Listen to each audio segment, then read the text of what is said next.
वेदों तथा श्रीमद् भगवद गीता का प्रचार करने वाले हमारे चैनल सनातन धर्म ज्ञान गंगा में आप सभी का स्वागत है। मेरे प्यारे कृष्ण भक्तों, आप सभी को जय श्री कृष्णा। मेरे प्यारे कृष्ण भक्तों, सनातन धर्म ज्ञान गंगा चैनल के आज के रविवार विशेष वीडियो में हम लोग वेदों में वर्णित 4 प्रकार की प्रलय के विषय में सुनेंगे और समझेंगे। यह प्रलय कब आती है, कितनी अवधि में आती है और इन प्रलय का क्या क्या नाम है, आइए इसे विस्तार से सुनते और समझते हैं। जय श्री कृष्णा। मेरे प्यारे कृष्ण भक्तों, हमारे वेद और श्रीमद् भगवद गीता हमें यह सत्य बताते हैं कि हमारा यह ब्रह्मांड, हमारी यह सृष्टि परमात्मा के परा और अपरा प्रकृति के सहयोग से बनती है, अर्थात जड़ और चेतन के सहयोग से बनती है। इसमें जो जड़ तत्व, चेतन तत्व, परा प्रकृति है, जो ओम रश्मि अर्थात ब्रह्म रूपी शक्ति कहलाती है, ब्रह्म रूपी ऊर्जा कहलाती है। ये महासर्ग के आरंभ में परमात्मा से आरंभ होकर प्रकृति को धारण करके प्रकृति को एक्टिवेट कर देती है, जिससे यह प्रकृति संपूर्ण ब्रह्मांडों और संपूर्ण सृष्टि की रचना करती है।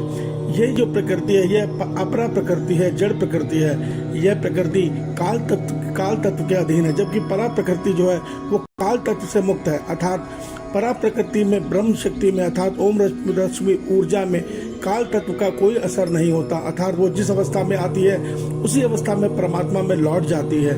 मगर जो ये अपरा प्रकृति दृश्यमान जगत है, जो प्रकृति निर्मित करती है, ये काल के द्वारा बंधी रहती है। अर्थात इसमें बनने वाली हर वस्तु, हर पिंड, हर प्राणी, हर धरती, सूर्य, सबकी एक उम्र तय होती है।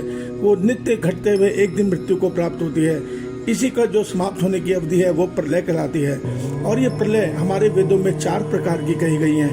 पहली है नित्य प्रलय। नित्य प्रलय का अर्थ होता है जो काल इस समय बीत रहा है वो हर क्षण, हर घड़ी हमारे ब्रह्मांड के, हमारी सृष्टि के हर प्राणी की उम्र को हर पल, हर क्षण खत्म कर रहा है। इस खत्म होती अवधि को नित्य प्रलय कहा जाता है।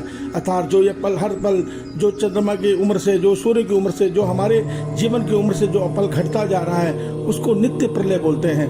दूसरी प्रलय होती है आत्यांतिक प्रलय।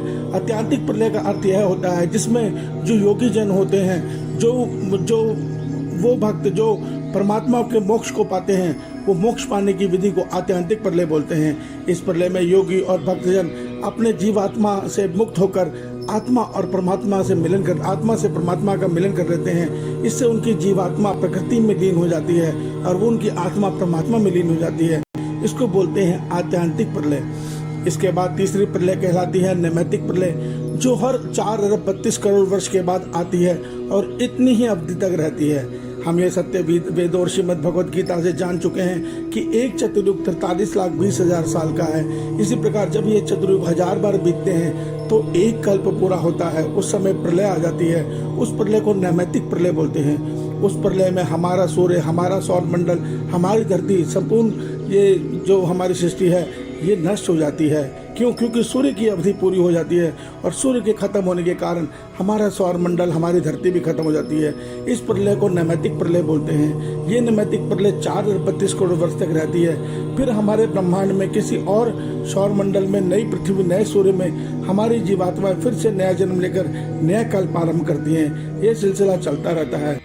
इस प्रकार एक महासर्ग में 36,000 कल्प बीतते हैं और 36,000 बार नए सौर मंडल, नए सूर्य, नए धरती की रचना होती है।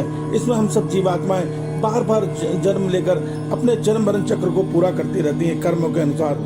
तत्पश्चात महासर्ग अर्थात महाप्रलय का दिन आता है। यह वो दिन होता है जिस दिन प्रकृति की, ब्रह्मा जी की सबकी मृत्यु होती है और जो ब्रह्म रूपी ऊर्जा है वो वापस परमात्मा में लीन हो जाती है और प्रकृति जो दृश्यमान से सूक्ष्म, सूक्ष्म से अव्यक्त में लीन हो जाती है और इस सारे प्रकृति तत्व अंधकार में डूब जाता है। और यह महाप्रलय का जो काल है ये 31 नील 10 खरब 40 अरब वर्षों तक रहता है। तत्पश्चात नया महासर्ग आरंभ होता है और फिर से ये सिलसिला सृष्टि चक्र का आरंभ हो जाता है। और ये जो प्रलय है 4 प्रकार की, ये नित्य अपने अपने समय पे अपना कार्य करती रहती हैं। यह है हमारे वेदों से वर्णित हमारी सृष्टि की रचना और प्रलय की कहानी। इसको समझिए। अन्य किसी धर्म में ये बातें नहीं बताई गई हैं, ना ही इसे विज्ञान जानता है। विज्ञान तो ये कल्पना करता है कि जब धरती खत्म होगी तो हम किसी अन्य ग्रह पर जाकर जीवन को बसाएंगे। ये संभव नहीं है।